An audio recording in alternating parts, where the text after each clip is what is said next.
Hello guys, ಎಲ್ರಿಗೂ ನಮಸ್ಕಾರ. Welcome back to our YouTube channel cap cam. So ನಾವಿವಾಗ ಬಂದಿರುವಂತಹ ವಿಷಯ ಏನಂದರೆ, Baahubali the eternal war part 1 teaser release ಮಾಡಿದ್ದಾರೆ. ಅದ್ರ ಬಗ್ಗೆ ಏನು ಹೇಳ್ತೀರಾ ನೀವು? ಸಲಾರ್ ಟೀ ಶರ್ಟ್ ಹಾಕೊಂಡ್ಬಿಟ್ಟಿದ್ದೀರಾ? ಯಾಕಂದ್ರೆ ನನ್ನ ಫೇವರೇಟ್ ಪ್ರಭಾಸ್, ಅದಕ್ಕೆ ಎಲ್ಲರೂ ಬ್ಲಾಕ್ ಶೇಡ್ ಅಲ್ಲಿ ಬಂದಿದ್ದೀವಿ. ಯಾಕಂದ್ರೆ ಪ್ರಭಾಸ್ ಇಷ್ಟ ಆಗಿರೋ ಬ್ಲಾಕ್ ಶೇಡ್, ಅದಕ್ಕೆ ಬ್ಲಾಕ್ ಅಲ್ಲಿ ಬಂದಿದ್ದೀವಿ ನಾವೆಲ್ಲ. ಹೇಗಿದೆ ಇದಕ್ಕೆ ಬಂದ್ಬಿಟ್ಟು ಬಾಹುಬಲಿ ದ ಎಪಿಕ್ ರೀಸೆಂಟ್ ಆಗಿ ರಿಲೀಸ್ ಮಾಡಿದ್ರು. ಹೌದು. ಆದ್ರೆ ಎಲ್ಲರೂ ಬಹಳ ಕುತೂಹಲವಾಗಿ ನೋಡ್ತಿದ್ರು ವೀಕ್ಷಕರು. ಬಾಹುಬಲಿ ಅಂತ ಸಪ್ರೇಟ್ ಫ್ಯಾನಿಸಮ್ ಇತ್ತಲ್ವಾ, ಅವರು ಕುತೂಹಲವಾಗಿ ನೋಡ್ತಿದ್ರು. ಬಾಹುಬಲಿ 3 ಬರುತ್ತಾ ಅನ್ನೋ ರೂಮರ್ಸ್ ಬರ್ತಿತ್ತು. ಬಾಹುಬಲಿ 3 ಎಂಡ್ ಅಲ್ಲಿ ತೋರಿಸ್ತಾರ ಯಾವ ತರ ಅಂತ. ರಾಜ್ಮೌಳಿ ಅವರು ರೀಸೆಂಟ್ ಆಗಿ ರಾಣಾ ದಗ್ಬಾಟಿ ಮತ್ತೆ ಪ್ರಭಾಸ್ ಜೊತೆ ಇಂಟರ್ವ್ಯೂ ತೆಗೆದಿದ್ದಾರೆ. ಅದರಲ್ಲಿ ಸರ್ಪ್ರೈಸ್ ಇದೆ, ಲಾಸ್ಟ್ಗೆ ದ ಎಟರ್ನಲ್ ಅನ್ನೋದು ಬರುತ್ತೆ ಅಂತ ಒಂದು ಪದ ಎಟರ್ನಲ್ ಅನ್ನೋದು ಬಿಟ್ಟಿದ್ರು. ಎಟರ್ನಲ್ ವಾರ್ ಅಂತ ಬಿಟ್ಟಿದ್ರು. ಅವ್ರೇನಂದ್ರೆ ಲೈಕ್ ಈಗ ಈ ಮೂವಿಯಲ್ಲಿ ಇಂಟರ್ವೆಲ್ ಅಲ್ಲಿ ಇದೊಂದು ಟ್ರೈಲರ್ ಬಿಡ್ತಿದ್ವಿ ಅಂತ ಅವರು ಜಸ್ಟ್ ಒಂದು ಹಿಂಟ್ ಕೊಟ್ಟಿದ್ರು. ಆದ್ರೆ ಯಾವಾಗ ಬರುತ್ತೆ, ಯಾವ ತರ ಬರುತ್ತೆ, ಅವರು ಎಲ್ಲರ ವೀಕ್ಷಕರು ಎಂಡಲ್ಲಿ ಎಕ್ಸ್ಪೆಕ್ಟ್ ಮಾಡಿದ್ರು. ರಾಜಮೌಳಿ ನೋಡಿ, ಗ್ರೇಟೆಸ್ಟ್ ಡೈರೆಕ್ಟರ್ ಅಲ್ವಾ ಅವರು, ದ ಎಪಿಕ್ ಇಂಟರ್ವೆಲ್ ಮಧ್ಯದಲ್ಲಿ ಜಸ್ಟ್ ಅವರು ಸೆನ್ಸ್ ಆಫ್ ಹ್ಯೂಮರ್ ನೋಡಿ. ನಾವು ಆಸ್ ಎ ಆಡಿಯನ್ಸ್ ನಾವು ಹೋಗ್ತೀವಿ ಫಿಲ್ಮ್ಗೆ, ಇಂಟರ್ವೆಲ್ ಏನಿದೆ ರೆಸ್ಟ್ ರೂಮಲ್ಲಿ ಹೋಗ್ಬಿಟ್ಟು ಅವ್ರವ್ರದ್ದು ರೆಸ್ಟ್ ಇದು ಮಾಡಿಬಿಟ್ಟು, ಇದೆಲ್ಲ just common as A human ಮಾಡಿಬಿಟ್ಟು ಸ್ನ್ಯಾಕ್ಸ್ ತಗೊಂಡು ಬರ್ತೀವಿ ಅಷ್ಟೇ. ಆದರೆ ಇವರು ಆ ಟೈಮ್ ಇದೆ ಅಲ್ಲ, ಯುಟಿಲೈಸೇಷನು ವೀಕ್ಷಕರಿಗೆ ಅದರಿಂದ ಒಂದು ಸೋರ್ಸ್ ಆಫ್ ಎಂಟರ್ಟೈನ್ಮೆಂಟ್ ಕೊಡ್ಬೇಕಂತ ಹೇಳಿ ಅದು ತೋರಿಸಿದಾರೆ ನೋಡಿ. ಅದು ಒಂದು ತುಂಬ ಇಷ್ಟ ಆಯ್ತು ನನಗೆ. ಇಂಟರ್ವಲ್ ಅಲ್ಲಿ ಅವ್ರೇನಾದ್ರೆ ರಾಜಮೌಳಿ ಲೈಕ್ ಇಂಟರ್ವೆಲ್ಲು ಬಿಡಲ್ಲ, ಅವ್ರ ಇಂಟರ್ವೆಲ್ಲರೂ ಏನಾದ್ರು ತೋರಿಸ್ಬೇಕಂತ ಅವ್ರು ಈಗ ಪ್ಲಾನ್ ಮಾಡಿದ್ರು. ಅದು ಆ್ಯಕ್ಚುಲಿ ಇದು ರಿಲೀಸ್ ಮಾಡಿದ್ರಂತ ನನಗೆ ಈಗ ನೋಡಬೇಕು ಹೆಂಗಿದೆ ಅಂತ. ನಾನು ಆ್ಯಕ್ಚುಲಿ ನೋಡಿದೆ ಎಪಿಕ್ ಪಾರ್ಟ್ 1 ಅಲ್ಲಿ ಬಂದ್ಬಿಟ್ಟು ಎಲ್ಲ ಪಾರ್ಟ್ 1, ಪಾರ್ಟ್ 2 ಬಂದ್ಬಿಟ್ಟು Baahubali part 2 after interval Baahubali part 2 ಎಲ್ಲ. ಬಾಹುಬಲಿ ಪಾರ್ಟ್ 1 ಆದ ತಕ್ಷಣ ಪಾರ್ಟ್ 1 ಅಲ್ಲಿ ಏನು ತೋರಿಸಿದ್ದಾರೆ, ಹಿಂಗೆ ಬಾಹುಬಲಿ ಕಟ್ಟಪ್ಪ ಸಾಯಿಸಿದ್ದಾರೆ. ಆದರೆ ಹೇಳ್ಬೇಕು, ನಿಜ ಹೇಳ್ಬೇಕಂದ್ರೆ ಸರ್ಕೈಸಮ್ ಇದೆ ನೋಡಿ. ಅವ್ರು ಇಂಟರ್ವೆಲ್ ಅಲ್ಲಿ ತೋರಿಸಿದ್ದಾರೆ ಬಾಹುಬಲಿ ಸಾಯಿಸೋದು ತೋರಿಸಿ, you need to wait for 2 years why Kattappa kill Baahubali ಅನ್ನೋ ತೋರಿಸಿ. ಕ್ರೇಜಿ ಹೌದು, ನಿಜ ಐಡಿಯಾ ಅಂತ ಲೆಜೆಂಡರಿ ಡೈರೆಕ್ಟರ್ಸ್ಗೆ ಬರುತ್ತೆ ಅನ್ಸುತ್ತೆ ಮೋಸ್ಟ್ಲಿ. ಆಯಿತು, ಈಗ ನೋಡೋಣ ನಮ್ಮ ವಿಡಿಯೋನು ಯಾವ ಥರ ಇದೆ. The eternal war part 1 teaser ಅಲ್ಲ ಟ್ರೈಲರ್ ಅಲ್ಲ ಟೀಸರ್ ಹೆಂಗಿದೆ ಅಂತ ನೋಡೋಣ. ಇದಕ್ಕೆ ಬಂದ್ಬಿಟ್ಟು ಇಶಾನ್ ಶುಕ್ಲಾ ಅವರು ಮಾಡ್ತಿದ್ದಾರೆ ಡೈರೆಕ್ಟರ್ ಆಗಿ. ಡೈರೆಕ್ಟರ್ ಆಗಿ ಮತ್ತೆ ರಾಜಮೌಳಿ ಯಾರು? ರಾಜಮೌಳಿ ರಿಯಲ್ ಫಿಲ್ಮ್ಗೆ, ಆದ್ರೆ ಇದು ಬಂದ್ಬಿಟ್ಟು ಆನಿಮೇಟೆಡ್ ವರ್ಷನ್. ಮತ್ತೆ ಪ್ರೊಡ್ಯೂಸ್ ಬಂದ್ಬಿಟ್ಟು ಶೋಭು ಅವರು ಅವರೇ ಇರ್ತಾರೆ. ಈಗ ನಿನ್ಗೆ ಗೊತ್ತು ಆನಿಮೇಟೆಡ್ ಹೆಂಗ ಫೇಮಸ್ ಆಗ್ತಿದೋ, ಮಹಾವತಾರ ನರಸಿಂಹ ನೋಡಿದ್ರು, ಕುರುಕ್ಷೇತ್ರ ನೋಡಿ ಯಾವ ತರ, ಕುರುಕ್ಷೇತ್ರ ಈಗ ಎಷ್ಟು ಫೇಮಸ್ ಆಗ್ತಿದೆಯೋ, ಈಗ ಆನಿಮಿದು ತೋರಿಸಿದ್ರು ಜನ ಎಲ್ಲ ಅಕ್ಸೆಪ್ಟ್ ಮಾಡ್ತವ್ರು. ಆನಿಮೇಷನ್ಗೂ ಸ್ವಲ್ಪ ಫ್ಯೂಚರು ಜಾಸ್ತಿ ಇದೆ. ಏನಂದ್ರೆ ಲೈಕ್ ಅದು ಮಾಡಕ್ಕೂ ಜಾಸ್ತಿ ತಿಂಗಳ ಲೈಕ್ ಜಾಸ್ತಿ ವರ್ಷ ಆಗುತ್ತೆ ಬಟ್ ಏನಂದ್ರೆ ಅದು ಕ್ರಿಯೇಟಿವ್ ನಾಲೆಜ್. ಲೈಕ್ ಈಗ ಮಾತಾರ ನರಸಿಂಹ ನಾವು ನೋಡಿದೆ, ಅದು ಹೆಂಗೆ ಆಗಿದೆ, ಅದು ಮೂವಿ ಸ್ಟೋರಿ ಅದು ಪುರಾಣ ಎಲ್ಲ ನಮ್ಗೆ ಗೊತ್ತು. ಬಟ್ ಏನಂದ್ರೆ ಅವ್ರು ಮಾಡಿದ್ರು ಲೈಕ್ ಆ ಕ್ಲಿಯರೆನ್ಸು ಇದು ಆನಿಮೆಯಲ್ಲಿ ತೋರಿಸ್ಬೇಕಂತ, ಅದು ಆ ಪಾಯಿಂಟ್ ಏನಾದರೂ ಬಿಟ್ಟಿದ್ರೆ. ಇನ್ನೊಂದು ಆ ಪಾಯಿಂಟ್ ಇಂದ ಅಡ್ವಾಂಟೇಜ್ ಏನಿದೆ ಗೊತ್ತಾ, ಆ ಚಿಕ್ಕ ಮಕ್ಕಳ ಇನ್ನೊಂದು ಆನಿಮೇಟರ್ ಬಂದ್ಬಿಟ್ಟು ನಮ್ಮ ಚರಿತ್ರೆ, ನಮ್ಮ ಇತಿಹಾಸವನ್ನು ಎಲ್ಲ ಪ್ರದರ್ಶಿಸ್ತಾರೆ. ಹೊಂಬಾಳೆ ಮಹಾವತಾರ ನರಸಿಂಹ ಆಗ್ಲಿ, ನೆಟ್ಫ್ಲಿಕ್ಸ್ ಅಲ್ಲಿ ಇರೋ ಕುರುಕ್ಷೇತ್ರ ಆಗ್ಲಿ, ನಮ್ಮ ಚರಿತ್ರೆ, ಭಾರತ ಚರಿತ್ರೆ. ಇದರಿಂದ ನಮ್ಮ ಮುಂದಿನ ಜನರೇಷನ್ ಮಕ್ಕಳಿಗೆ ಆನಿಮಿ ಅಟ್ರಾಕ್ಟ್ ಆಗ್ತಾರೆ. ಆ ಪಾಯಿಂಟ್ ಇದೆ ನೋಡಿ, ಅದೇ ಸಾಕು. ಅದೇ ಆ ಮೇನ್ ಪಾಯಿಂಟಿಗೆ ತುಂಬ ಭಾಳ ಅದ್ಭುತವಾಗಿ ಸಂತೋಷ ಆಗುತ್ತೆ. ಆ ಥರ ತರಬೇಕು ಆಡಿಯನ್ಸ್ಗೆ, ಮುಂದಿನ ಜನ್ರೇಷನ್ಗೆ ನಮ್ಮ ಇತಿಹಾಸ ತೋರಿಸ್ಬೇಕನ್ನೋ ಆ ಕುತೂಹಲ ಇದೆ ನೋಡಿ. ತುಂಬ ಚೆನ್ನಾಗಿ ಅನಿಸ್ತು ನನಗೆ. ಓಕೆ, ನಾವು ಇವಾಗ ನೋಡೋಣ ನಮ್ಮ ಮುಂದಿನ ಟೀಸರ್ ಹೇಗಿದೆ ಅಂತ ಹೇಳಿ. Let's start. Mrs Rajamouli, presence Shobu Prasad, producers ఎవరు? బాహుబలి ప్రాణం పోసి పెంచుకున్న నా బిడ్డ తన కోసం ఆ పరమశివుడు రాసిన గమ్యమేంటో ಎಪಿಕಲ್ಲು ಇದೇ ಥರ ಬಂದಿತ್ತಾ ಏನು? ಹೌದು, ಹಾಂ ಹಾಂ ಇದು ಎಪಿಕ್ ಅಲ್ಲಿ ಇಂಟರ್ವಲ್.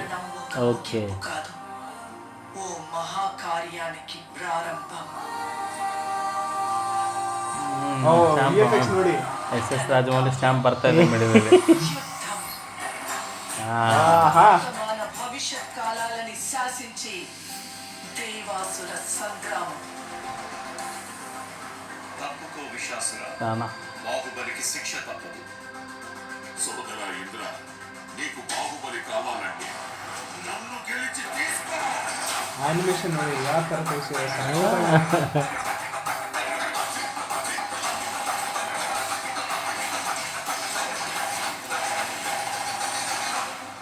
ಇದೇನು ಡಿಫ್ರೆಂಟ್ ಲೆವೆಲ್ಗೆ ತಗೊಂಡೋಗಿದಾರಲ್ಲ ಅಂತ ನೋಡಿ, ಎಲ್ಲ ಎಫೆಕ್ಟ್ಸ್ ನೋಡಿ, ಮಧ್ಯದಲ್ಲಿ VFX ರಿಯಾಕ್ಷನ್ದು ಎನಿಮಿ ನೋಡು, ಬಾಡಿ ಸೇಮ್ ಪ್ರಭಾಸ್ ಬಾಡಿ ಥರ ಸೇಮ್ ಏನು ಡಿಫ್ರೆಂಟ್ ಇಲ್ಲ.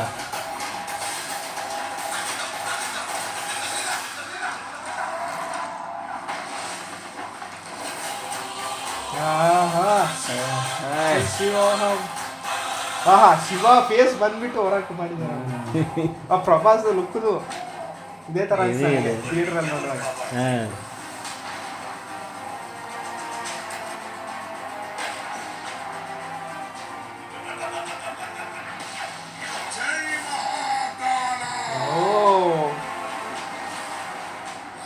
అదే ప్రశ్న ఇంద్ర, ఇప్పుడు నిన్నెవరు కాపాడతారా? ఆ బీజం ನೋಡಿ, బాహుబలి టీమ్ బీజం కాల మనుగడ ఒకే ఒక మానవుడి చేతిలో. ఆ శక్తి పేరి Baahubali the eternal war part 1.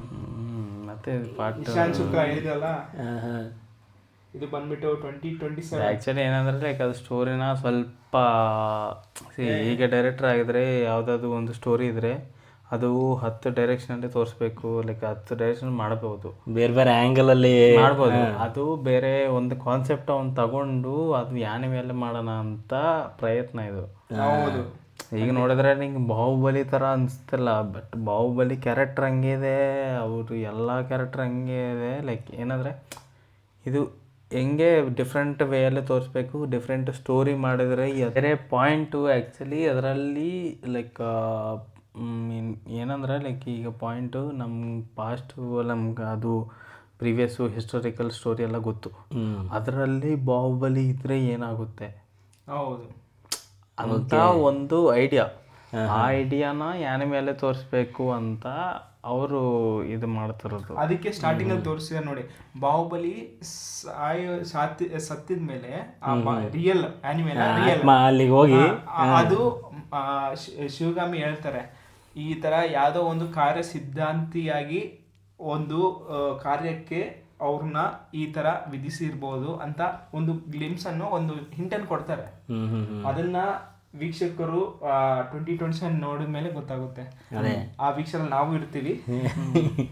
ಮೇಲೆ ಈಗ ಆ್ಯನಿಮಿ ಟ್ರೆಂಡಿಂಗ್ ಆಗ್ತಾ ಇದೆ, ಬಟ್ ಲೈಕ್ ಏನಂದ್ರೆ ಲೈಕ್ ಅದು ಆ್ಯನಿಮಿ ಈಗ ನಿನಗೆ ತೋರಿಸ್ಬೇಕು ಸ್ಟೋರಿನ, ಈಗ ರಿಯಲ್ ಮೂವಿ ಆಗಿ ಮಾಡಿದರೆ ಲೈಕ್ 4-5 ವರ್ಷ ಆಗುತ್ತೆ. ಆ್ಯನಿಮಲ್ಲಿ ಲೈಕ್ 1 ವರ್ಷ 2 ವರ್ಷ ಆಗುತ್ತೆ, ಅದು ಕಷ್ಟನೇ, ಅದು ಕಷ್ಟ ಲೈಕ್ ಈಸಿ ಅಂತ ಇಲ್ಲ. ಬಟ್ ಏನಂದ್ರೆ ಲೈಕ್ ನೀವು ತೋರಿಸ್ಬೇಕು, ಅದೆಲ್ಲ ಪ್ರೊಡಕ್ಷನ್ ಕಾಸ್ಟು ಇದೆಲ್ಲ ಬಿಡು, ಅದೆಲ್ಲ ಬಿಟ್ಟಿದ್ರೆ ನಿಮ್ಮ ಮಹಾವತಾರ ನರಸಿಂಹನೇ ಒಂದು ಇನ್ಸ್ಪಿರೇಷನು ಇವರೆಲ್ಲರಿಗೆ. ಅವನೇನಂದ್ರೆ ಹೌದು ಆ ಥರ ಮೂವಿ ಹೆಂಗೆ ಕಲೆಕ್ಟ್ ಮಾಡಿದೆ, ಹೆಂಗೆ ಫೇಮಸ್ ಆಗಿದೆ, ಆ ಥರನೇ ತೋರಿಸ್ಬೇಕು. ಓಕೆ, ಬೇರೆ ಸ್ಟೋರಿ ಇದೆ. ಈಗ ನೀವು ಬಾಹುಬಲಿ ಮೂವಿನ ಬೇರೆ ಥರ ತೋರಿಸ್ಬೇಕಂದ್ರೆ ಬಾಹುಬಲಿ 3 ಅಂದರೆ ಬಾಹುಬಲಿ 2 ಕಂಟಿನ್ಯೂಷನ್ ಇರಬೇಕು. ಬಟ್ ಬಾಹುಬಲಿ 1ಕ್ಕೂ ಡಿಫ್ರೆಂಟ್ ಎಕ್ಸ್ಪೆಕ್ಟ್ ಅಂದರೆ ಬಾಹುಬಲಿ 3 ಮಾಡೋಕ್ಕಾಗಲ್ಲ. ಅದಕ್ಕೆ ಈಗ ಆ್ಯನಿಮಿಯಲ್ಲಿ ಬೇರೆ ಸ್ಟೋರಿ ಇದೆ, ಇದು ನೆಕ್ಸ್ಟ್ ಲೆವೆಲ್ ಇರುತ್ತೆ, ಸ್ಟೋರಿ ಇಂಟ್ರೆಸ್ಟಿಂಗ್ ಆಗಿರುತ್ತೆ, ಇದು ಮಾಡ್ಬೇಕಂತ. ಇದೆಲ್ಲೋ ಇನ್ನೊಂದು ಆನಿಮಿಯಲ್ಲಿ ಅಡ್ವಾಂಟೇಜ್ ಏನಂದ್ರೆ ಪಾರ್ಟ್ 3 ಅಂತೀರಾ, ಸಪೋಸ್ ಬಾಹುಬಲಿ ಅಸಂಪ್ಷನ್ ಮಾಡ್ಕೊಳ್ಳೋಣ, ಬಾಹುಬಲಿ ಪಾರ್ಟ್ 3 ಅಂತೀರಾ, ಆ ಪರ್ಟಿಕ್ಯುಲರ್ ರಾಜಮೌಳಿ ಅವರು ಟೈಮ್ ಮಾಡ್ಕೋಬೇಕು. ಬಾಹುಬಲಿ ತೆಗಿಬೇಕಂದ್ರೆ ಮಿನಿಮಮ್ 3 to 5 years. ಓಕೆ, ಅದೇ ಪ್ರಭಾಸ್ ಆಗಲಿ ಅವರಿರೋ ಪ್ರಾಜೆಕ್ಟ್ಸ್ ಆಗಲಿ ಅವ್ರಿಗೂ ಇಂಪಾಸಿಬಲ್. ಅವನಿಗೆ ಆಲ್ರೆಡಿ 10 ವರ್ಷ ಆಲ್ರೆಡಿ ಕಮಿಟ್ ಆಗಿದೆ. ಲೈಕ್ ಮಹೇಶ್ ಬಾಬು ಮೂವಿ ತೆಗ್ತವನೆ, ಅದು ಆಲ್ರೆಡಿ 3-4 ವರ್ಷ ಆಗುತ್ತೆ. ಮತ್ತೆ ಆದ್ಮೇಲೆ ಮಹಾಭಾರತ ಅಂತ 6 part, ಅದು ಯಾವ ಅವನ ಲೈಫ್ ಟೈಮ್ ಮೂವಿ ಅಲ್ಲೇ ಆಗಿದೆ. ಅದೇ ಪ್ರಭಾಸ್ ಆಗಲಿ ಒಂದು 7 ಪ್ರಾಜೆಕ್ಟ್ಸ್ ಲೈನ್ ಅಪ್ ಇದೆ, 2031 ವರೆಗಿದೆ. ಹೌದೇನು? ಅಯ್ಯಪ್ಪ. ಅವರು ಪ್ಯಾರಲ್ ಆಗಿ 2-3 ಮೂವೀಸ್ ಪ್ಯಾರಲ್ ತೆಗಿತಿದ್ದಾರೆ. ರಾಜಾ ಸಾಬು, ಫೌಜಿ ಆಗಲಿ ಪ್ಯಾರಲ್ ಆಗಿ ತೆಗ್ದಿದ್ದಾರೆ. ಸ್ಪಿರಿಟ್ ರೀಸೆಂಟ್ ಆಗಿ ಓಪನಿಂಗ್ ಸೆರೆಮನಿ ಆಗಿದೆ, ಸ್ಟಾರ್ಟ್ ಮಾಡ್ತಾರೆ. ಅದಕ್ಕೆ 2031 ವರೆಗೆ ಬಿಸಿ ಇದ್ದಾರೆ. ಅವ್ರ ಸ್ಟಾರ್ಸ್ ಬಂದ್ಬಿಟ್ಟು ಕೊಲಾಬ್ ಆಗ್ಬೇಕಾದ್ರೆ ಬಹಳ ತುಂಬಾ ಕಷ್ಟ. ಆದ್ರೆ ಆನಿಮಿ ಮುಖಾಂತರ ಅದು ಸುಲಭ. ಹೌದು, ಅದು ಮುಖಾಂತರವಾಗಿ ಬಟ್ ಇವರು ಬಾಹುಬಲಿನ ಅಲ್ಲಿಗೆ ಆ್ಯಡ್ ಮಾಡಿ ಅದೇನಾದ್ರು ಇಮ್ಯಾಜಿನೇಷನ್ ಸ್ಟೋರಿ. ಆದ್ರೆ ಆ ಸ್ಟೋರಿ, ಆ ಪ್ರೆಸೆಂಟೇಷನ್ ಬಾಹುಬಲಿ ಯಾವುದೇ ಸ್ಟೋರಿನೂ ಯಾವುದು ಲೈಕ್ ಇದು ರಿಯಲು ಇದು ಅಂತ ಇಲ್ಲ. ಈಗೇನಂದ್ರೆ ಬಾಹುಬಲಿ ಅಂದ್ರೆ ಓಕೆ ಒಂದು ಎಪಿಕ್ ಆಗಿದೆ ಆಲ್ರೆಡಿ. ಅದಕ್ಕೆ ಆ ಬಾಹುಬಲಿ ರೋಲ್ನ ಓಕೆನಾ, ಆ ಬಾಹುಬಲಿ ರೋಲ್ನ ನಮ್ಮ ಲೈಕ್ ಆ ಹಿಸ್ಟರಿಯಲ್ಲಿ ಆ್ಯಡ್ ಇದ್ರೆ ಲೈಕ್ ಆ ಟೈಮಲ್ಲಿ ಬಾಹುಬಲಿ ಇದ್ರೆ ಏನಾಗುತ್ತೆ, ಆ ಟೈಮಲ್ಲಿ ಹಂಗೆ ಅವ್ರು ಡಿಸ್ಕ್ಲೈಮರ್ ಕೊಟ್ಟು ಮಾಡಿದ್ರೆ ಓಕೆ. ಬಟ್ ಇವಾಗಿನ ಜನ್ರೇಷನ್, ಈಗ ಚಿಕ್ಕ ಮಕ್ಳು ನೋಡಿದ್ರೆ ಓ ಇದೇ ರಿಯಲ್ ಅಂತ ಅನ್ಸ್ಬಿಡುತ್ತೆ. ಈಗ ಹಳೆ ಕಾಲದಲ್ಲಿ ಬಾಹುಬಲಿ ಅನ್ನೋ ಒಬ್ಬ ಇದ್ದ, ಅನ್ಕೊಳ್ಳಿ ಅಲ್ಲ, ಮುಂದಿನ ಜನರೇಷನ್ಗೆ ಯಾವ ತರ ನಮ್ಗೆ ಹಿಸ್ಟ್ರಿಗೆ ಏನು ಅಫೆಕ್ಟ್ ಆಗಬಾರ್ದು. ಆ ಥರ ಇದ್ರೆ ಓಕೆ, ಎವ್ರಿಥಿಂಗ್ ಇಸ್ ಫೈನ್. ನನಗೆ ಗೊತ್ತಿರಂಗೆ ಏನಿಲ್ಲ, ಮೂವಿ ಅಂದ್ರೇನು ಯಾವುದೊಂದು ಮೂವಿ ಥರ ನೋಡಿದ್ರೆ ಈಗ ಹಿಸ್ಟ್ರಿಯಲ್ಲಿ ಲೈಕ್ ಜಸ್ಟ್ ಒಂದು ವರ್ಷನ್ ತಗೋ, ಲೈಕ್ ಮಹಾಭಾರತ ಏನಾದರೂ ಲೈಕ್ ಅದು ಯುದ್ಧ ಇಲ್ಲಿ ಲೈಕ್ ಇದು ಏನು ಅಂದಾಗಲಿ ಲೈಕ್ ನಾನು ಡೈರೆಕ್ಟರ್ನೇ, ನಾನೇನಂದ್ರೆ ಲೈಕ್ ನೀವು ಅವಿನಾಶು ಒಬ್ಬನಿದ್ದಾನೆ, ಇವನು ಆ ಕ್ಯಾರೆಕ್ಟರ್ ಅಲ್ಲೇ ಸೇರಿಸ್ಬೇಕು ಮಾಡ್ತೀನಿ, ಅದನ್ನೇ ಮೂವಿ. ಜಸ್ಟ್ ಆ ಥರ ಮಾಡ್ತಾ ಇದ್ದಾರೆ. ಲೈಕ್ ಏನೋ ಟ್ರೈ ಮಾಡ್ತಾ ಇದ್ದಾರೆ. ಲೈಕ್ ಅದು ಸ್ಟೋರಿ ಹೆಂಗೆ ಕನೆಕ್ಟ್ ಆಗುತ್ತೆ, ಅದೇ ಅದು ಹೆಂಗೆ ಕನೆಕ್ಟ್ ಮಾಡ್ತಾರೆ ಏನು ಅಂತೇಳಿ ಮೂವಿ ಬಂದ್ಮೇಲೆ ಗೊತ್ತಾಗುತ್ತೆ. ಆದ್ರೆ ಟೀಸರ್ ಅಲ್ಲಿ ಕನೆಕ್ಟಿಂಗ್ ಪಾಯಿಂಟ್ಸ್ ನೋಡಿ, ಈಗ ಒಂದು ಕನೆಕ್ಟಿಂಗ್ ಪಾಯಿಂಟ್ಸ್ ಇಂದ ಎಷ್ಟೊಂದು ನಮ್ಗೆ ಅಸಂಪ್ಷನ್ಸ್ ಬಂದಿದೆ, ಅಲ್ಲೇ ಗೊತ್ತಾಗುತ್ತೆ. ಅದೇ ಕರೆಕ್ಟ್. ಸದ್ಯಕ್ಕಿಷ್ಟೇ ಓಕೆ, ಮೂವಿ ಇದು ಟ್ರೇಲರ್ ಇನ್ನು ಯಾವಾಗ ರಿಲೀಸ್ ಮಾಡ್ತಾರೋ ಗೊತ್ತಿಲ್ಲ. ಮೂವಿ ಇನ್ನ 2027 ಇದೆ ಅನ್ಸುತ್ತೆ. ಹೌದು. So will wait for that. ಇನ್ನು ಹೆಂಗಾಗತ್ತೆ ನೋಡೋಣ. ಸದ್ಯಕ್ಕೆ ಇಷ್ಟೇ ನಮ್ಮ Baahubali the eternal part 1 reaction ಇದು. ಎಟರ್ನಲ್ ವಾರ್ ಪಾರ್ಟ್ 1 ರಿಯಾಕ್ಷನ್ ಇದು. ಧನ್ಯವಾದಗಳು ಫ್ರಮ್ ಕ್ಯಾಪ್ ಕ್ಯಾಮ್.